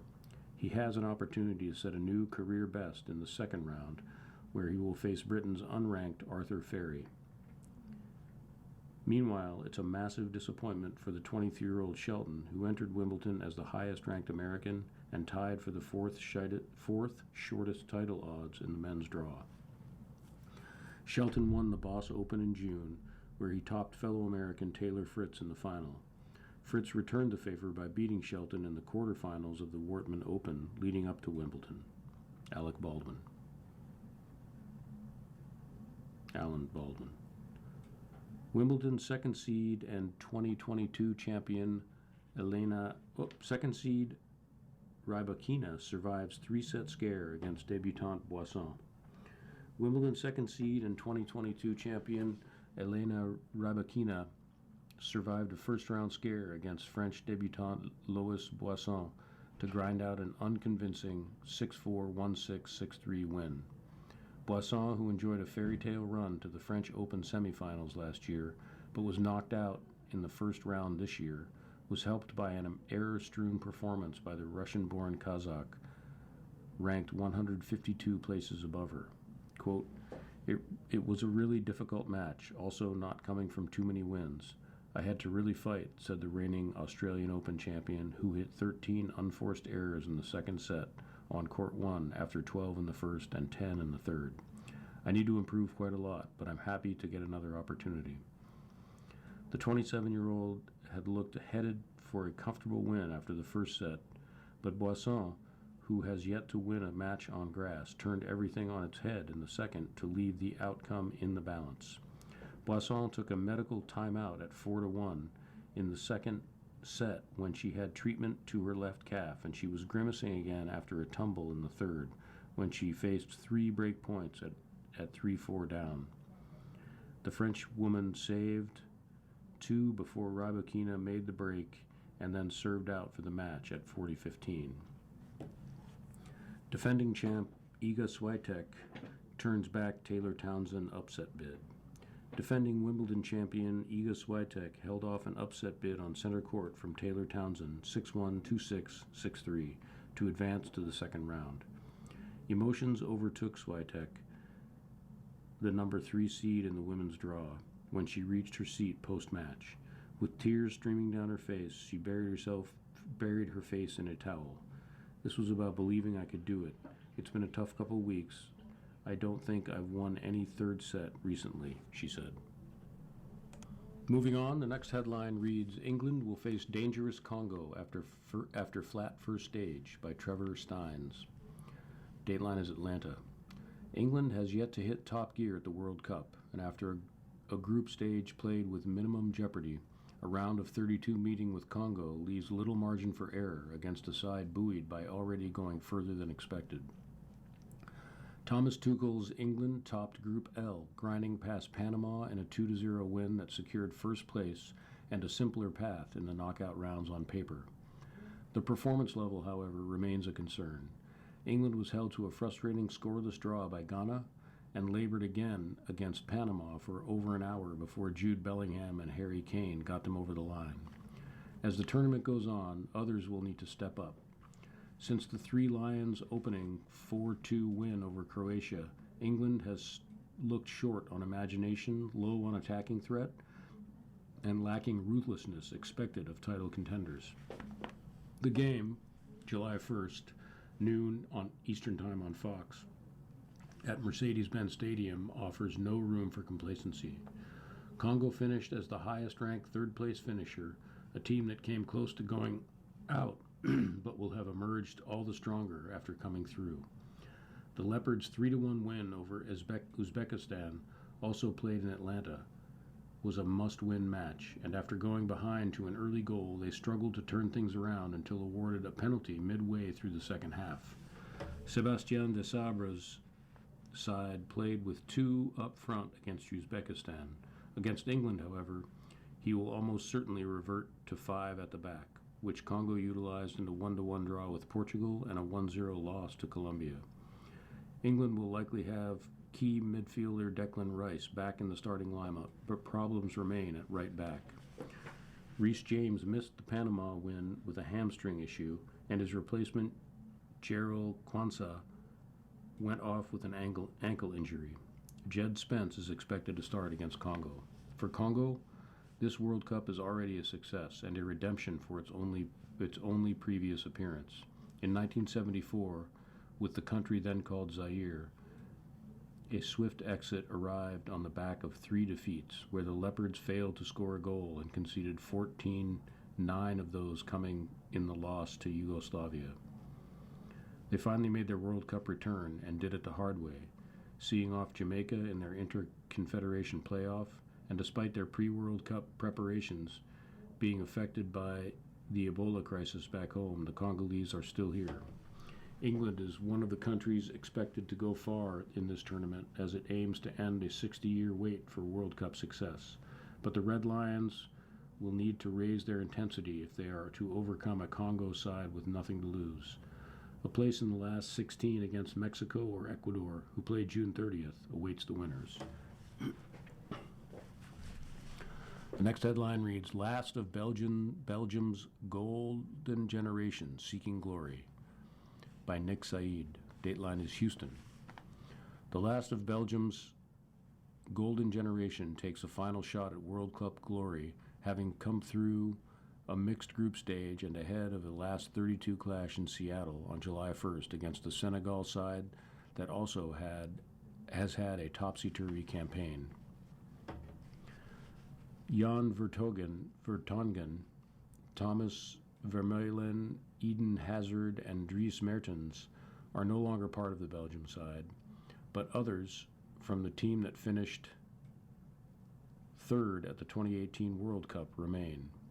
That means there is experience in the squad led by goalkeeper Thibaut Courtois, midfielder Kevin De Bruyne, and striker Romelu Lukaku. But it is now or never if they are going to achieve what many thought possible to lift the World Cup. Belgium managed 5 points in Group G to finish top ahead of Egypt on goal difference, but only came to life in its final group game, a 5-1 win over New Zealand. The Belgians will hope to carry that form into the knockout stages, having had the most shots on goal in the pool stages with 73. It will be a special occasion for the Red Devils' Senegal-born midfielder Amadou Onana. Quote, I said before the draw for the group stage, please don't let us play against Senegal. I would rather lose to France, he said before the tournament, but playing against Senegal would really make me feel special. Believe it or not, Senegal never called me to play. I always sit in front of the television when Senegal has a match and have many friends or former teammates who play for them. Onana started the stalemate against Egypt and came on in the win over New Zealand and will be in contention to feature against the land of his birth. Senegal lost its opening two Group 1 fixtures to France and Norway, but a 5-0 thumping of Iraq meant the Lions of Teranga advanced to the round of 32 as one of the best third-place teams. Even though we scored 5 goals, there are still improvements to be made, Coach Pape Toye said. His big decision will be whether to restore experienced defender Kalidou Koulibaly to the starting lineup at Lumen Field, 4 p.m. Eastern Time on Fox, after high-profile errors in the first 2 games. Toye knows he will need Koulibaly's experience, but whether he can trust the 35-year-old is the question. The next headline reads, LeBron set to return for 24th season, but will leave the Lakers, by Lorenzo Reyes. The King is coming back. We just don't know where. NBA icon LeBron James, the league's all-time leading scorer, has reportedly agreed to return to the NBA, according to initial reporting from ESPN's Shams Charania. This brings him back for the 2026-27 season, which will be his 24th and will extend his record for most seasons played in NBA history. LeBron James will continue his NBA career for the 2026-27 season and has informed the Los Angeles Lakers that the franchise can move on without him because he will play elsewhere, Clutch Sports CEO Rich Paul tells ESPN, Charania wrote on X. This comes in the wake of Los Angeles getting swept in the Western Conference semifinals against Oklahoma City Thunder, a series in which the Lakers were missing star player and NBA leading scorer Luka Doncic. James will become an unrestricted free agent after he played the final season of his contract in 25-26, which was a player option. James and his agent, Rich Paul, had acknowledged in June 2025 that the Lakers were building for the future, a future that seemingly may not have included James. The Lakers played extremely well down the stretch during the games when James, Doncic, and Austin Reeves were healthy and available. Los Angeles won 16 of the 18 games prior to April 2nd, which was the night Doncic suffered a hamstring injury that sidelined him for the remainder of the year. The Lakers then lost 3 consecutive, including the game that Doncic left early, but James was instrumental in elevating the play of the Lakers, who also missed Reeves for extended stretches. In particular, James, who turns 42 in December, was exceptional during the first-round series against the Rockets, a series Los Angeles won in 6 games. Although he tied for the lowest scoring average of his career this season, James nonetheless scored 20.9 points per game, adding 7.2 assists and 6.1 rebounds, and shot 51.5% from the field, 31.7% on three-pointers, and 73.7% on free throws. He made the All-Star team for a league record 22nd consecutive time. A 22-time All-Star and 4-time Most Valuable Player, James is also a 4-time NBA champion, with 4 NBA Finals Most Valuable Player trophies along the way. He is a member of the NBA 75th anniversary team and had stops with the Cavaliers twice and the Miami Heat and Lakers. He won at least one NBA championship with each squad. James is also a 3-time Olympic gold medalist, 2008, 2012, and 2024, and won bronze in 2004. On October 22, 2024, after the Lakers drafted his eldest son, Bronny, the pair also became the first father-son duo to appear in a regular season game together in a 110-103 victory over the Minnesota Timberwolves. James already holds several NBA all-time records, including points scored, 43,440, field goal attempts, 31,502, minutes played, 61,030, and he also holds the all-time record for nearly every major individual playoff statistic. It remains to be seen where his next chapter will unfold. You're listening to a reading of today's issue of the USA Today on the Niagara Frontier Radio Reading Service. The time is 46 minutes after the hour. The next headline reads, Blazers stuff their backcourt by trading for Grizzlies Morant by Lorenzo Reyes. After months on the trading block, Ja Morant is finally on the move. The Memphis Grizzlies are shipping 2-time All-Star guard to the Portland Trail Blazers for forwards Jeremy Grant and Chris Murray. That ends a 7-year run for Morant in Memphis, a tenure that was marked by stark inconsistencies. After winning the Rookie of the Year award following his debut campaign in 2019-2020, Morant flashed moments of basketball brilliance, but repeated off-court issues and injury concerns derailed his final seasons with the Grizzlies. Here are grades for all parties in the Ja Morant trade to the Portland Trail Blazers. Memphis Grizzlies Morant trade grade. For the most part, Morant's market had dried up to the point that simply moving him is a measure of success. This is tough for any team, when it is forced to accept pennies on the dollar for a player who previously had plenty of promise and potential. It's going to be a difficult sell to fans. But it became clear that Morant was no longer a long-term fit with the franchise, so moving off of the $87.1 million he was due over the next 2 seasons should be considered a win. Recouping any assets rather than letting him languish for 2 seasons and walk without anything in return is also a win. Grant brings a veteran presence to an extremely young Grizzlies team that will need some help with ball handling and offensive creation. Grant averaged 18.6 points and 3.5 rebounds, mostly off the bench in 2025-26. He is under contract this season and has a $36.4 million player option for 27-28. Murray is a reserve off the bench and will be restricted free agent at the end of the season. Honestly, neither player necessarily feels like a long-term piece for Memphis, which is fully rebuilding, and that's fine. Considering that the objective was to reset the culture and move Morant, this deal got the job done. Grade C+. Portland Trail Blazers Morant trade grade. This is where the deal becomes more interesting, and frankly, given Morant's issues with availability, it makes it a little trickier to project. Morant played just 20 games last season, though much of that appeared to be Memphis keeping him sidelined to preserve whatever shards of value Morant still had.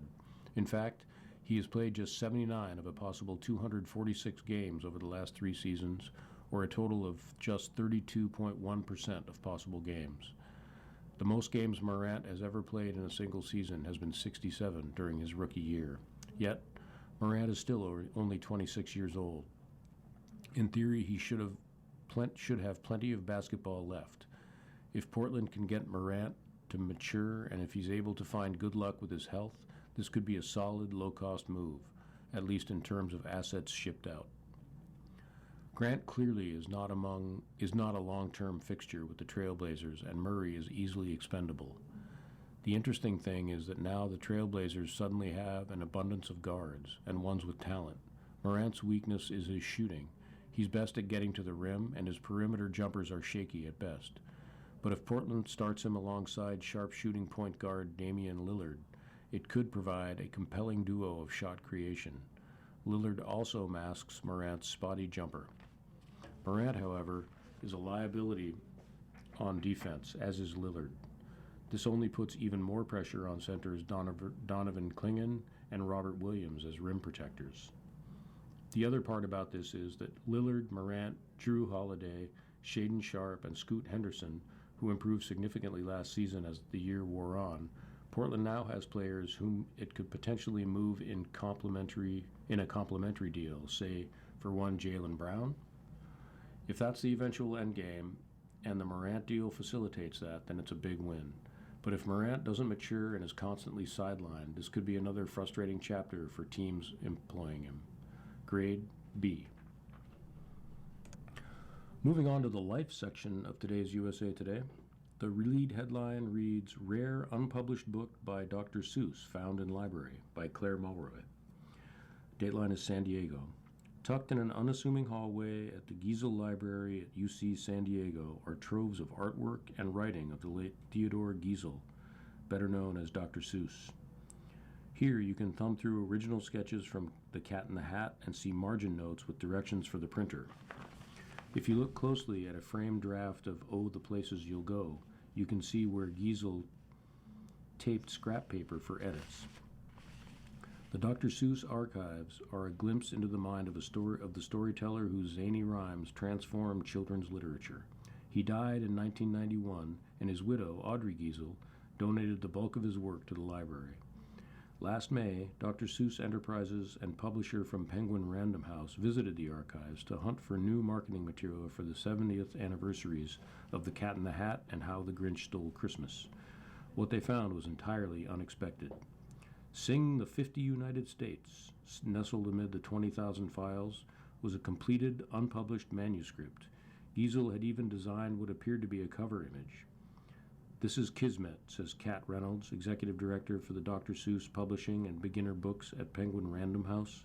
This is a coincidence of cosmic proportions that we were gifted this manuscript in this archive at this exact moment to really celebrate Ted Giesel and his contributions to children's literature and the American canon as a whole. How publishers uncovered, restored a new Dr. Seuss book. This isn't the first posthumous Seuss book. In 2015, under the direction of Audrey Giesel, What Pet Should I Get? Was published from a mostly completed manuscript. The project was not in the archives, but instead was left in a drawer in the Giesel home in La Jolla, California. In 2019, Horse Museum came out, adapted from an unrhymed manuscript and sketches, and completed with illustrator Andrew Joyner. But Sing the 50 United States was special in its completeness. Quote, Ted Giesel gave us a perfect manuscript. We did not have to change a single punctuation mark, Reynolds says at another interview in New York City, sitting in the Seuss-themed conference room at the Penguin Random House offices. Sing hit shelves June 2nd, just over a year after the manuscript was found. This is an unprecedented timeline, Reynolds said, because there are no story edits or grammatical changes. In fact, as we're talking in the archives, Dr. Seuss Enterprises CEO Susan Brandt candidly tells me she doesn't care for the awkward Oklahoma, but that's what Giesel wrote, so it stayed. This time what they were looking at was letter for letter, punctuation mark for punctuation mark, so that readers had the most authentic version, Reynolds says. Finishing the illustrations was the primary challenge. Giesel left storyboard-like sketches, so publishers knew he intended the story to be helmed by Kat and the Little Cats, his assistants. When publishing new Seuss books, there's a key difference between interpreting Giesel's style for new spin-off books, like If It Were My Birthday Party, written by The Cat in the Hat, and ghosting as Giesel like in this book, and ghosting as Giesel like in this book. It depends on what the project is. Are you really trying to get as close as you can to the man, or are you going to pay homage to him, Brandt says. This one, I'd say we're trying to get close. Veteran illustrator Tom Brannan finished the images. Reynolds' team decided to use only the colors featured in The Cat in the Hat and I Can Read With My Eyes Shut, which also features Cat, because Giesel was so particular about them. There's no date on the manuscript and no records of when or why Giesel wrote Sing, though it had to have been written after Hawaii became a state in 1959. I think it was a hard book, and maybe that's why he didn't publish it, because it's not his usual rhyme scheme at all, says Linda Corey Clausen, Director of Special Collections and Archives at the UC San Diego Library. Whether he just didn't go around to it, or thought he was going to perfect it or change something, who knows? It's possible Giesel intended this for the Cat in the Hat songbook, published in 1967, Clausen and Brandt say. In his drafts, Giesel includes the audio descriptor groan before the Oklahoma line. It has been faithfully sung in the book's accompanying song. There are other written musical directions too, like short worried chord when Cat forgets the final 50th state. Looking at Giesel's drafts is like looking at an instruction manual. For children's voices, the younger the better, he wrote at the top of one typed copy of Sing the 50 United States.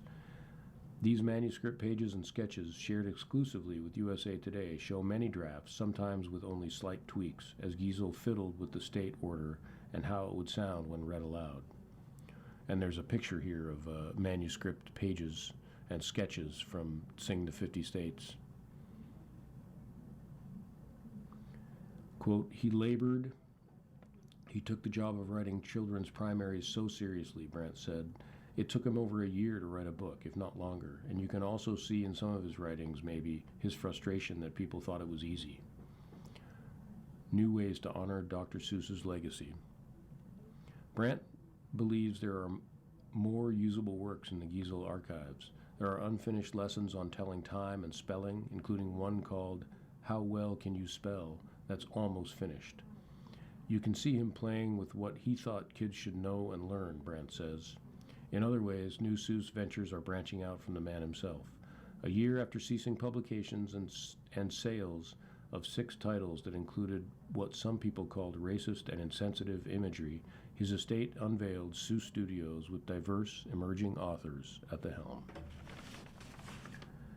You've been listening to a reading of USA Today for Wednesday, July 1st, 2026. We read the USA Today weekdays at noon. For more information, call us at 716-821-5555. Your reader for this hour has been David Frothingham. Coming up next in the Niagara Frontier Radio Reading Service, we have episode number 12 of To Rescue the American Spirit by Bret Baier. Following that, at 3 o'clock, is Healthy Living, and at 4 o'clock is a re-airing of today's Buffalo News. Stay with us for these readings and more.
following program is intended for listeners who are blind, have low vision, or have another print